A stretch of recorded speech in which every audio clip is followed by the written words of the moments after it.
এটা সম্পূর্ণ একটা মিথ্যাচার, একটা বিভ্রান্তিমূলক আমাকে হেয় প্রতিপন্ন করার জন্য এই ধরনের একটা অপপ্রচার চালাচ্ছে। জানি না কে বা কারা এই ধরনের অপপ্রচার চালাচ্ছে। তো লেগুনা তো এখনো চলতেছে দেখলাম। যদি আমি চাঁদাবাজি করে থাকি বা করে থাকি, তার প্রমাণ দিতে বলেন, তাদেরকে যথোপযুক্ত প্রমাণ দিতে বলেন, আমি শাস্তি মাথা পেতে নিব।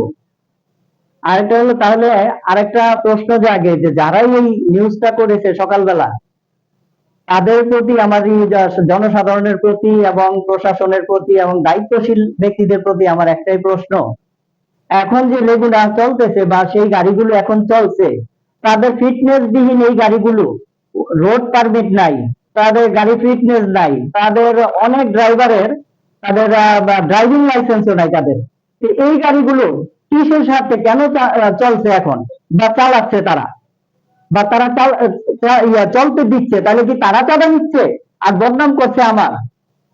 আমি তো এই চাঁদার সাথে জড়িত না, কোনোভাবেই জড়িত না। যদি কোন রকম কোন প্রমাণ দিতে পারে কেউ যে না আমি চাঁদা নিয়েছি, তাদের কাছ থেকে আমি চাঁদা গ্রহণ করেছি বা কোন রকম সুযোগ সুবিধা নিয়েছি, তাহলে আইনানুগ যে ব্যবস্থা আছে, যে শাস্তি আছে, আমি মাথা পেতে নিতে রাজি আছি। কারণ এরা এতটাই বেপরা ভাবে গাড়ি চালায়, এরা নেশা করে ট্রেনে, এদের নিজেদের ড্রাইভিং লাইসেন্স নাই, গাড়িরও কোনো কাগজপত্র নাই।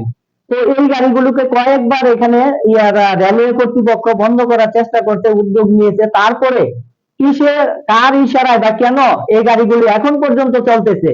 সকালে আমার নামে নিউজ হলো যে আমি চাঁদার জন্য গাড়ি বন্ধ করে দিয়েছি, অথচ এখন আবার চলতেছে। তাহলে কারা চাঁদা নিচ্ছে? তারা কি এখন আবার চাঁদার বিনিময়ে তারা আবার গাড়ি চালু করছে?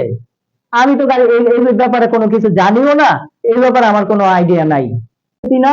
তবে যারাই করছে বা যেই করছে, এটা সম্পূর্ণ স্বার্থ, একটা স্বার্থান্বেষী মহল বা স্বার্থান্বেষী লোক আমার বিরুদ্ধে অপপ্রচার, এটা সম্পূর্ণই অপপ্রচার চালাচ্ছে আমার বিরুদ্ধে, শত্রুতামূলক ভাবে হোক বা যে কোনো স্বার্থের কারণেই হোক, তারা আমার বিরুদ্ধে এই অপপ্রচারটা চালাচ্ছে।